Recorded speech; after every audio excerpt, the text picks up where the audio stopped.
Hey guys, not only am I day or two late in recording this, but the week's been kind of dull, which is a good thing, really. I haven't done anything new. I got into a rhythm. I go on Saturdays to the writing club. Um, I managed to burn, two of the 5 hours I'm there talking to people about writing or just talking to people, but that's fun. I'm getting to know people. And really, it's a great little atmosphere to be in because it's all writers and it's all just people in that kind of space. So it's a nice, relaxed atmosphere. Um, it is, however, like 30 minutes from here, and I haven't found a coffee shop closer that I like, which is making my writing not on those days a little slow. Um, I'm recording this on Monday, the 29th, which is hopefully when this will go up.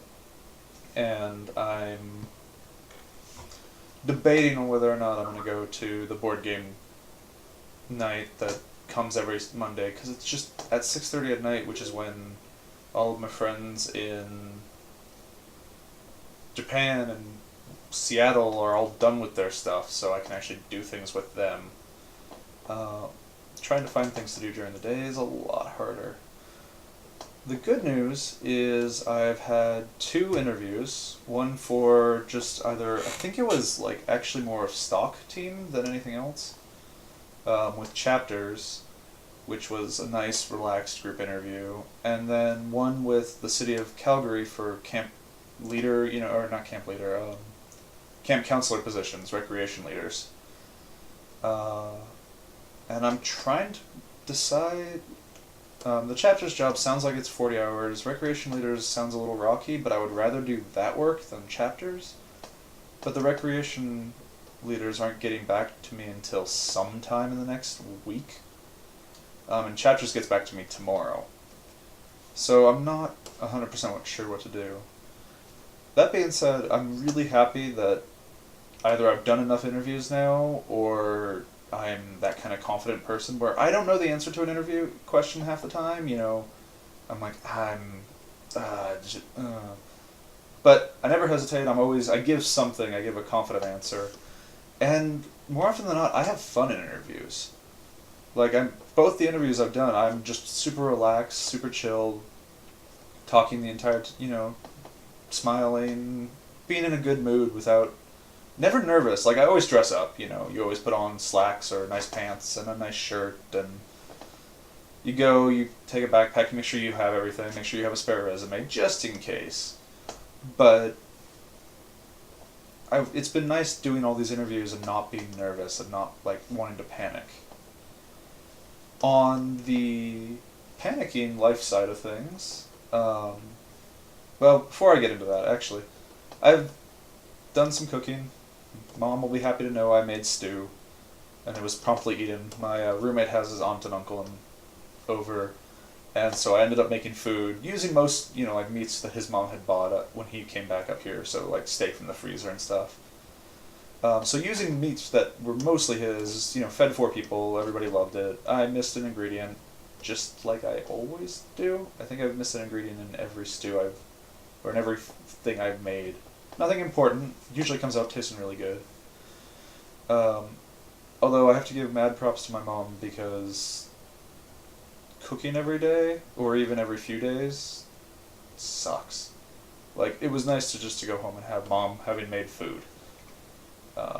Which I knew already, especially since I wasn't paying for the food, and I knew that part already too.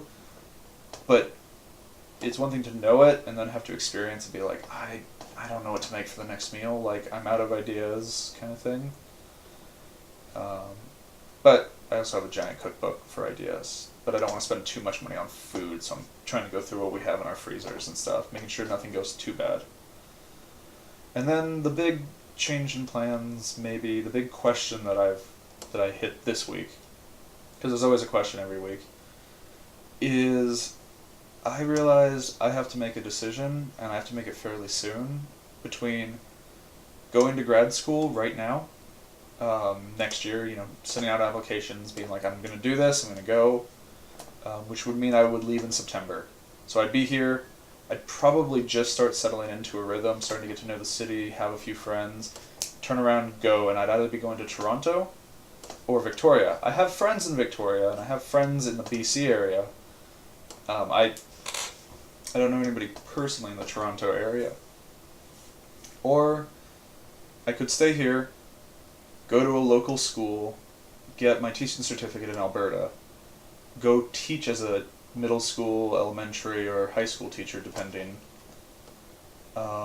Which Calgary right now, its starting salary is $57,000 for a beginning teacher, according to Calgary's website. And I was talking to a girl at one of the interviews who's a junior or third year in college, who's doing education, and it sounds like in the next 4 years they're opening up like 4 new schools or more. So like it's a good area to be a teacher, and I could spend a year or two getting that teaching certificate, living here, making money, not spending too much because a teaching certificate shouldn't be as expensive as a PhD. So live here, live in this really nice townhouse, in a city, start to make friends, kind of make a living for myself here, and then, get the teaching certificate, be a teacher for a few years, put aside a bunch of that money, and then turn around and go get the PhD. I never want to give up on the PhD, but I don't want to rush into it. Like, it's an option, but both options are really good, and I'm the kind of person who likes living. But that's the question I'm dealing with now. I doubt I'll have an answer anytime soon. Other than that, it's been interesting. We got some gray weather, and that made me homesick. Also, it's really annoying that when it's gray out, it doesn't guarantee it's going to rain, which I feel like I'm being cheated. And then my best friend convinced me to reinstall World of Warcraft. So I'm now playing World of Warcraft again. They've changed so much, and it's so different from what I remember doing. And I've had a lot of, in my day, kind of moments where they made the hunter really simple. They stripped out things. They gave, there are now quests I'm playing a new Night Elf so that I can play again with my friend. We can level our characters up together. Playing a Night Elf Monk, which is not my favorite class. I'm definitely more of a ranged guy. But there's a quest, and I walk into the thing, and instead of having a lady standing in one spot, and they give you verbal hints or text-based hints about where to go, she follows you, and you can be like, hey, where is it? And they show you this giant glowing line of mist, and you're like...